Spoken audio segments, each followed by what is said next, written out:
We obviously had an incident in practice yesterday, a physical altercation between Bobby Portis and Nikola Mirotic.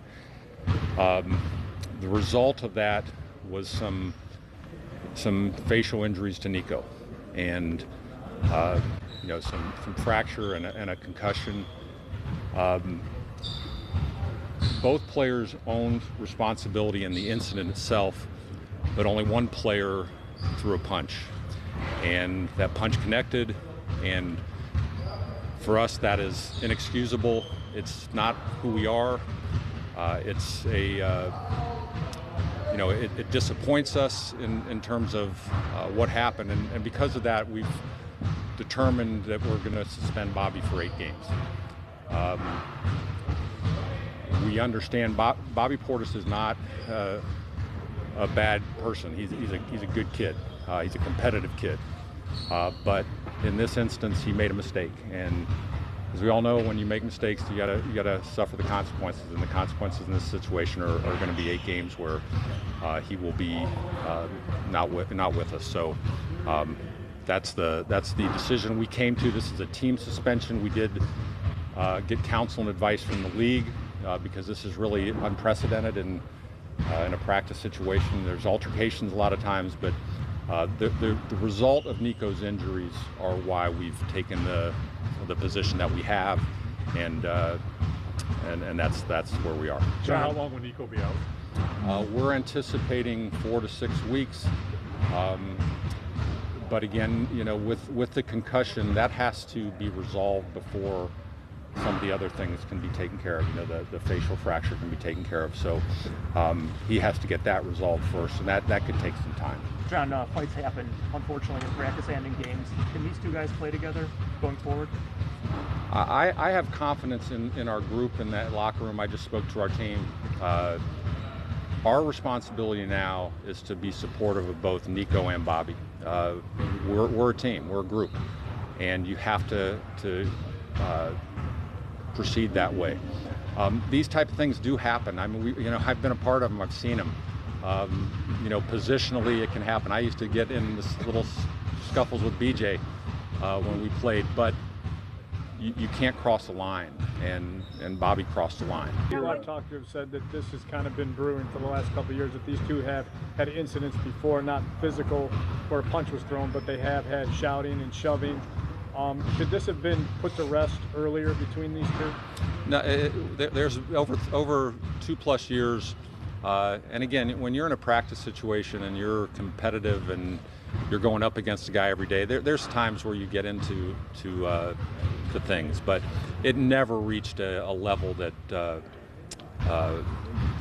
even came close to this. Look, Michael Jordan was the biggest talker in practice of all, chirping at guys and playing that role. So there's been a lot of that over the few years, but nothing remotely close to this. And and so we've dealt with it, and I think we've dealt with it appropriately. As a head coach, I'm very disappointed in yesterday's actions. Our locker room's a family, and I understand at times issues can come up in your family.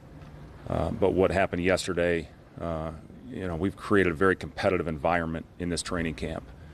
Guys have really come in with a mindset of competing. We've got a lot of young players that are trying to solidify themselves in the league. Yesterday was no exception to that.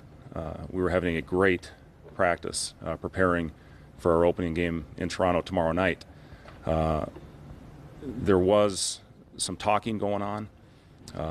There was a little bit of pushing going on, but we thought everything would be fine. We never thought it would escalate to the level of what happened. From that standpoint, I'm very disappointed in what happened.